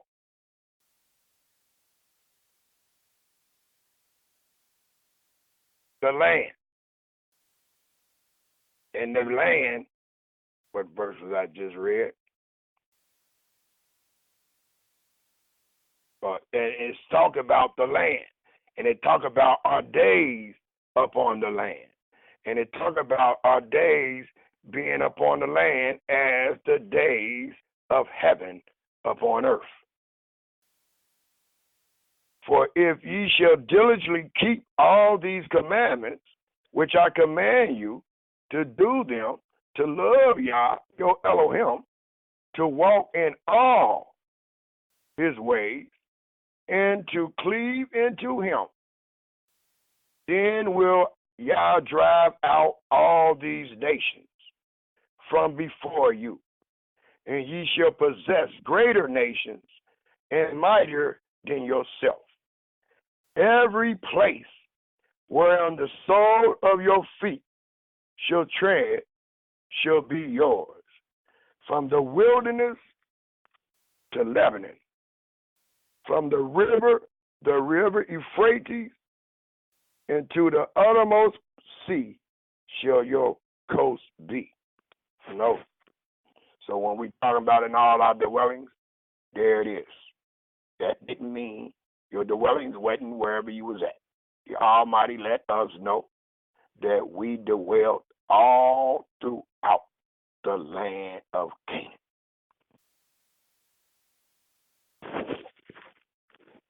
And it also reads, there shall no man be able to stand before you, for Yah your Elohim shall lay the fear of you and the dread of you upon all the land that ye shall tread upon, as he has said unto you. And we know that can't be today, because we don't have no dread. Ain't nobody fearing us. We are the ones being shot down each and every day. We are the ones that being misused and abused. No one's fearing us. But if we was under the covenant, and if we were in our land, the Almighty had a dread on us that all the nations feared.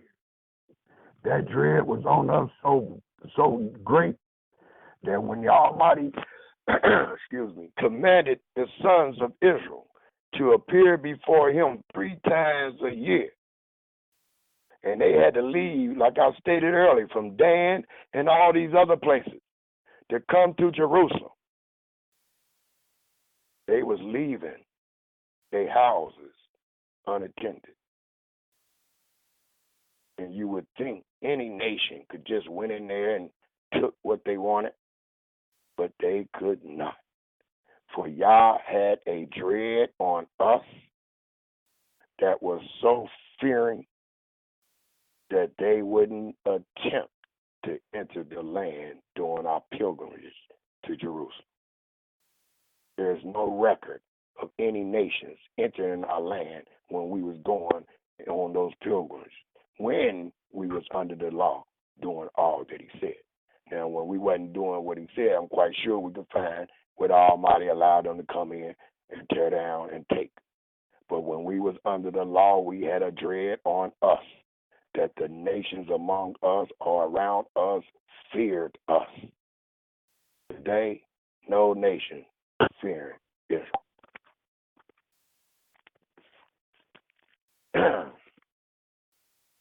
It also reads and states, behold, I will set before you this day, as we read last week, a blessing and a curse. A blessing if There go the condition. We obey the commandments of Yah, your Elohim, which I command you this day, and a curse if ye will not obey the commandments of Yah, your Elohim, but turn aside out of the way which I command you this day, to go after other gods which ye have not known.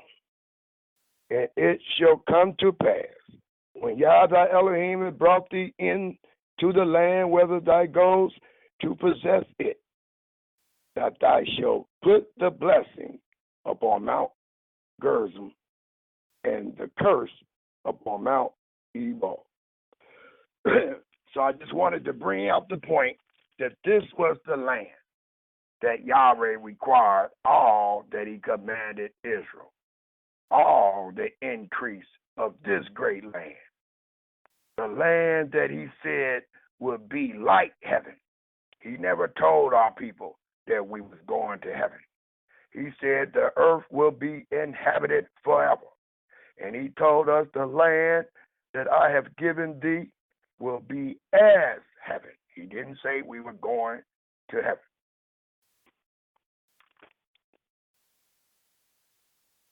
I would like to also state that thus far we have shown where the tithes were commanded to be done, what the tithe or how the tithe is defined. We've shown what the tithe was used for. We've shown that the Almighty has never commanded Israel to borrow from the holy and hallowed things of his. And we have also shown that the Almighty required for Israel, when they were in their land, to pay tithe every 3 years, to give it to the fatherless, the widow, and the stranger that was among us in our land, and the Levite. And showing that we should be putting our brothers and sisters to shame that teaches anything other than what is written. And we know for a fact that our brothers teach that we should pay tithes every week. And we have not read one word about a week. And we just read Proverbs 30, 5 and 6, that the Almighty said, add not into his words, lest he reprove thee, and thou be found a liar. So far, these men and women that have taught tithes and offerings and have taught us to give up those offerings and tithes every week have added to the Almighty scriptures, and the Almighty said they are liars. We're not going around trying to start no debate, nor trying to down our brothers and sisters. But we are, according to Isaiah 43 and 10, the Almighty witnesses. And we are, according to Deuteronomy, the 27th chapter, the 26th verse, supposed to confirm all the law of Yah. So we are confirming. Unfortunately, some of our brothers and sisters have not confirmed the same, and they're going to feel the heat of Yahweh's wrath of these words.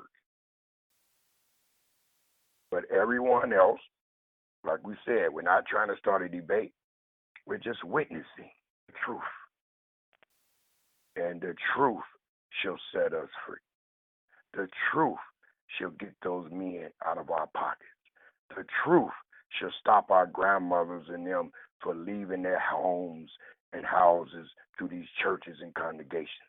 But instead, leave it to your children that's going to need it once you pass away. The church don't need it. Your babies need it. But I understand that the con game is strong. Strong on robbery is a strong crime that has been used against us for many, many years. The slick tongue of the mouth is all it takes.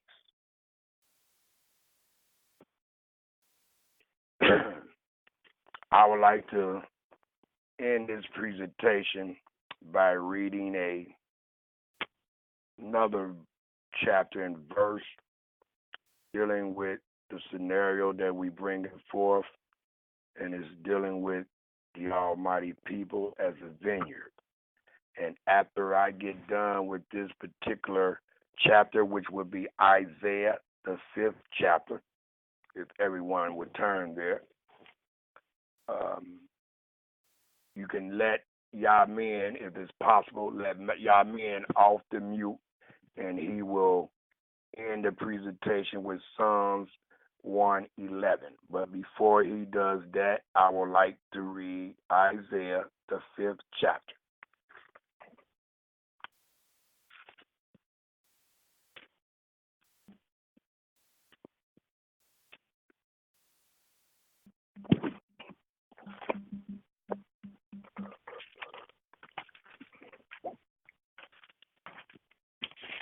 And Isaiah, the 5th chapter, is talking about the Almighty children. And it's another parable. So I started the presentation with a parable, and I will end with a parable.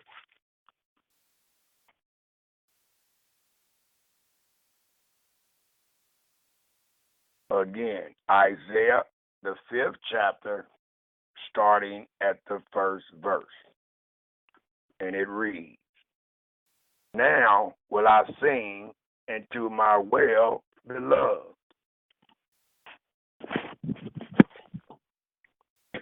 Throat getting cranky. "Now will I sing into my well-beloved, a song of my beloved, touching his vineyard. My well-beloved have a vineyard in a very fruitful hill,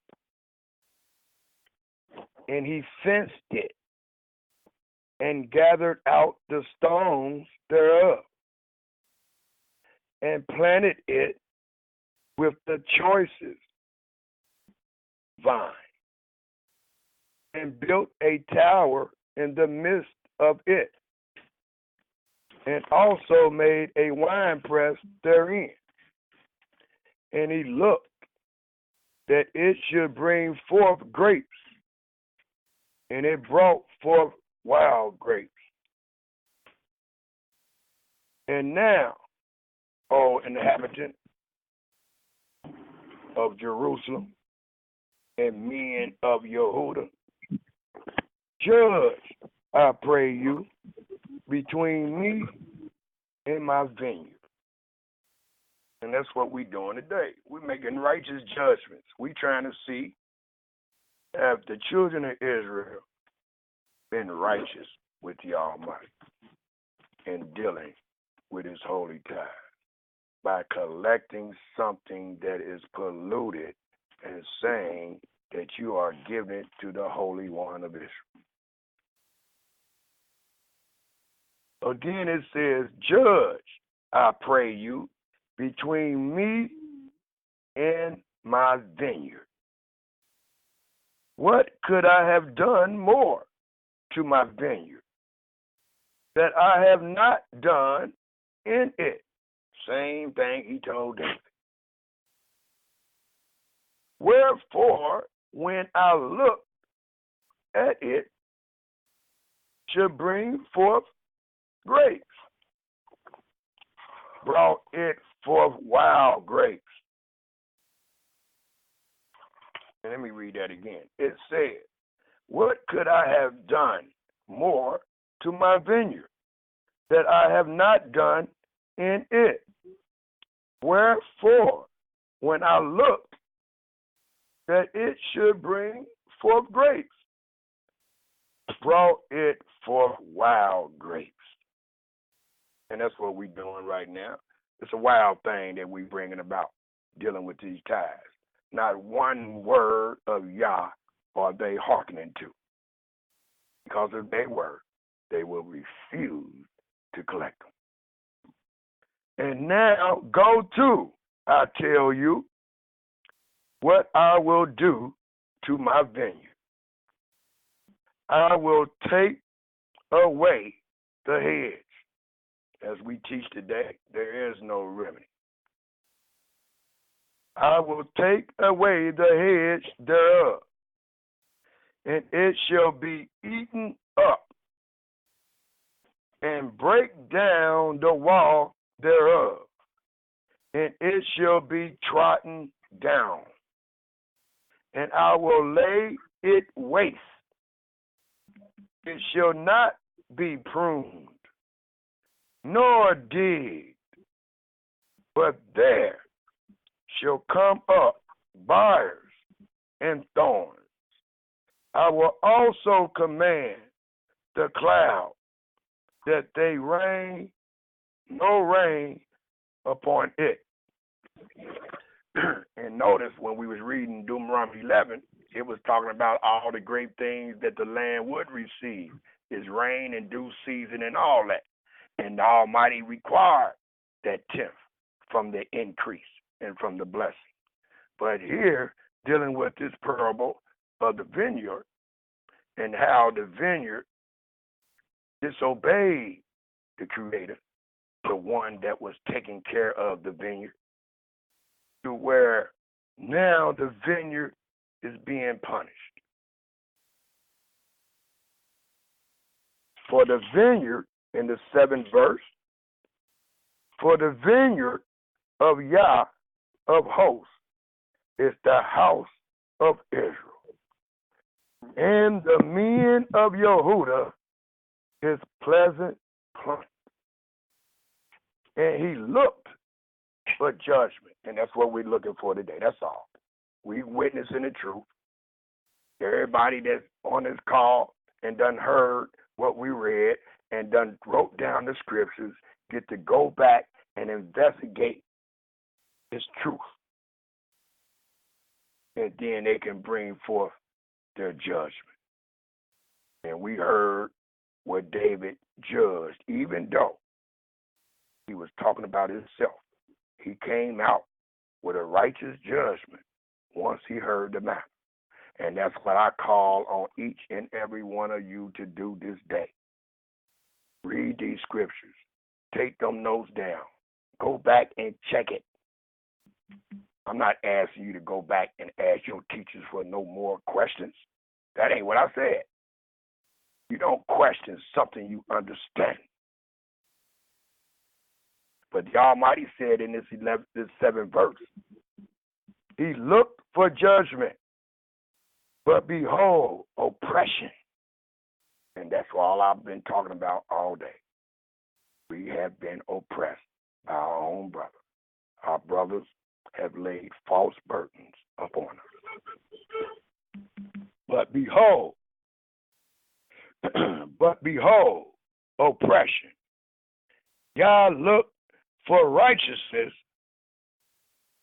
but behold, a cry, as we are crying this day.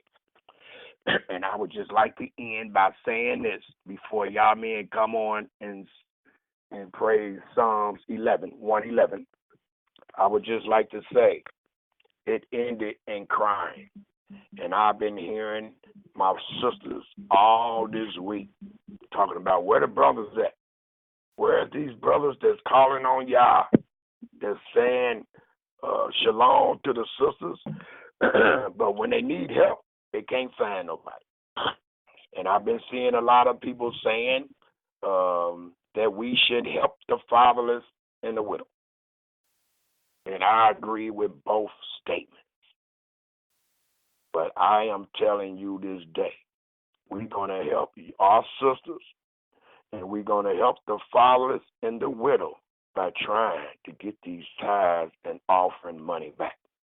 I have set out an indictment against any Marais as your congregation. If you would give the tithes and offerings back, would it help you in your endeavors? Will it help you in your trials and tribulations? And I am willing to bet my last dollar that it will. So if we truly love Yah and truly fear Yah, and if we truly witness for Yah, then let's help the fatherless and widows. Let's help these sisters that's begging for your help. And more likely, they probably fatherless and widow. There's no age to a fatherless and widow. If you don't have a father, you're fatherless. If your husband is dead, you're a widow. So there's no age limit. So we are crying out this day that our brothers show us some mercy, that our brothers show us some pity and give us our money back. If you are truly a man of Yah, I hear people talking about me every day. But if you are truly a man or woman of Yah, show us your works. If you are truly seeking Yahweh with all thy might and soul, returning as you love to keep putting up Deuteronomy 30, then prove it with your works. Give us our money back. Show us that you have repented. Show us that you fear Yah and give us our money back. We will deeply appreciate it. Now, I will end this presentation and I will ask y'all men to read Psalms 111. Shalom. Shalom. 111 reads, Praise ye Yah. I will praise Yah with my whole heart in the assembly of the upright and in the congregation. The works of Yah are great, sought out of all them that have pleasure therein. His work is honorable and glorious, and his righteousness endureth forever. He hath made his wonderful works to be remembered. Yah is gracious and full of compassion. He hath given meat unto them that fear him. He will ever be mindful of his covenant. He hath shewed his people the power of his works, that he may give them the heritage of the heathen. The works of his hands are verity and judgment. All his commandments are sure. They stand fast forever and ever, and are done in truth and uprightness. He sent redemption unto his people. He hath commanded his covenant forever. Holy and reverend is his name. The fear of Yahweh is the beginning of wisdom. A good understanding have all they that do his commandments. His praise endureth forever. Hallelujah. Hallelujah. Hallelujah. Hallelujah. Everyone is off mute. Any questions? Any comments?